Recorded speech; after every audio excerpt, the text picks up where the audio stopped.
Gary Neville joins us now from the gantry. Gary, if Nuno is satisfied, if not happy, with that team performance, what will Ole Gunnar Solskjaer be feeling?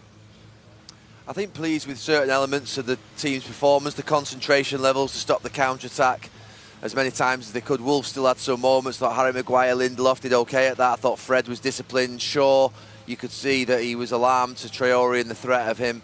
So I think there's some parts that I think he'll feel he's done well.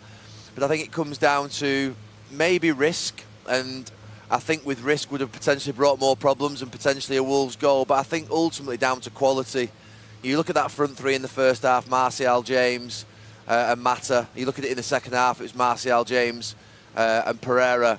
That is well below the standard of the top class teams in Europe and in this league. You look at Liverpool's, you look at City's, you look at Barcelona's, Real Madrid's, you look at all the top teams that have spent big money over this last 5 or 6 years. They haven't got a front three like that. They've got real top quality players who provide the difference in tight games. Manchester United's game plan was good.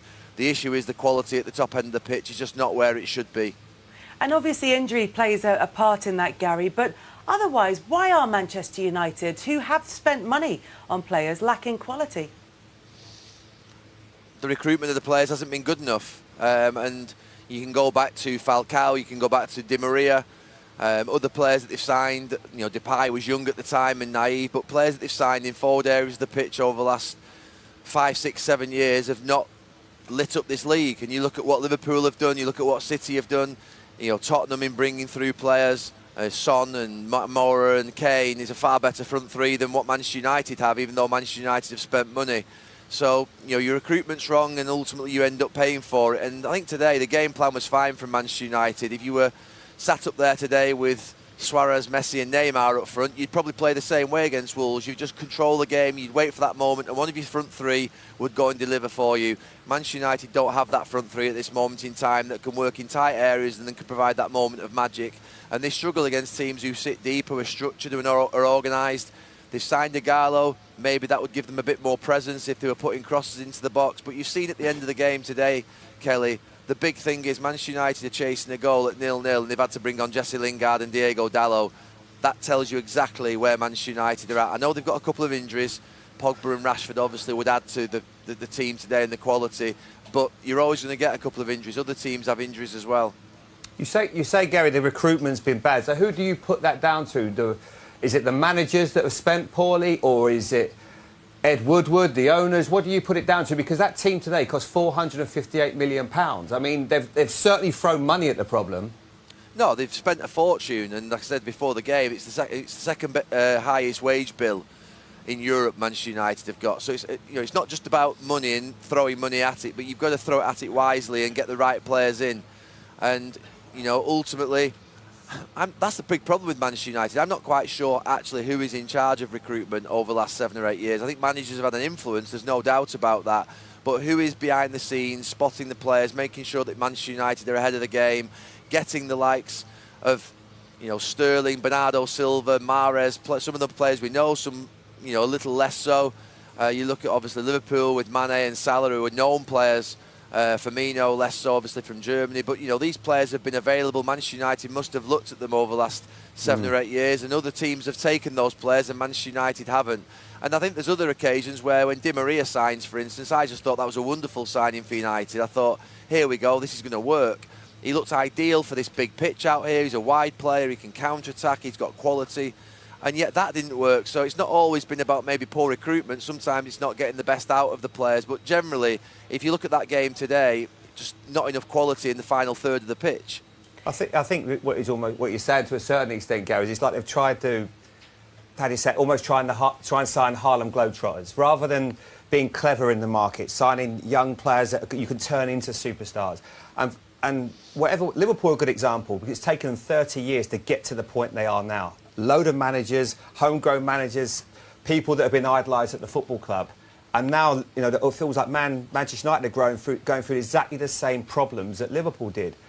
And sometimes you want to throw money at it, but sometimes you've just got to stand still and think, what have we got? We've got to build right and make sure you get the right manager in place. Because there's so many questions and so many things that are wrong with Manchester United right now. And I look at it and I'm thinking, I wrote things down here. I mean, is it the owner? Is it the owners? Is it Ed Woodward? But you look at it and think, how can you make this right? Because They are so far off it. I mean, I felt sorry for Manchester United fans. So they came here, they didn't enjoy it, and it was not a place that... I mean, they actually applauded the fans, the players off today, Gary. Really, if you look at it, they didn't deserve that. I think ultimately what you're seeing at the moment is, I don't think... There were times last year watching the team when I thought that there were a group of players on the pitch and 3 or 4 of them didn't want to be out there, and they looked like there was a lack of urgency and, to be honest with you, apathy to the shirts.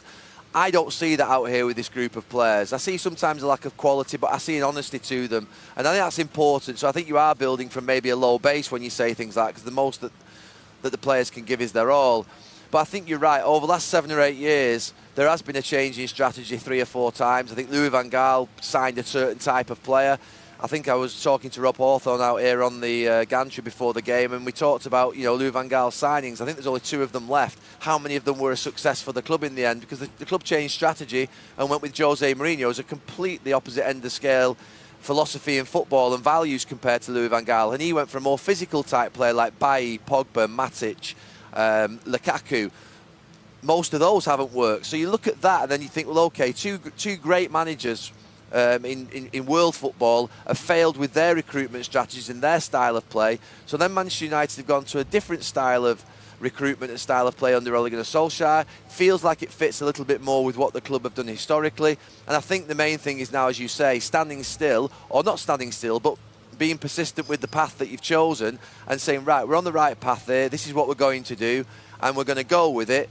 Young players from the academy, emerging players, British players in the league, and then really good young international talent that have got some, if you like, growth in them, has been always Manchester United's way of doing things, and it seems like that's what they're doing. But that is a slow burner, that one, and United fans are going to have to be patient in terms of what they're seeing. I thought actually today parts of the performance were good up to the last third. Essentially, we knew what Wolves were going to do. We knew Manchester United would find it difficult. They didn't blink Manchester United. They didn't panic. They didn't go and risk too much. But they just need that little bit more quality in the final third. And they're the players that are most difficult to find. They cost 200 million sometimes if they're the obvious ones. And if they're not the obvious ones, then they're a risk in terms of whether they'll become that. So, Manchester United are torn between spending 200 million on a player or trying to find someone for 30, 40 million that might not work.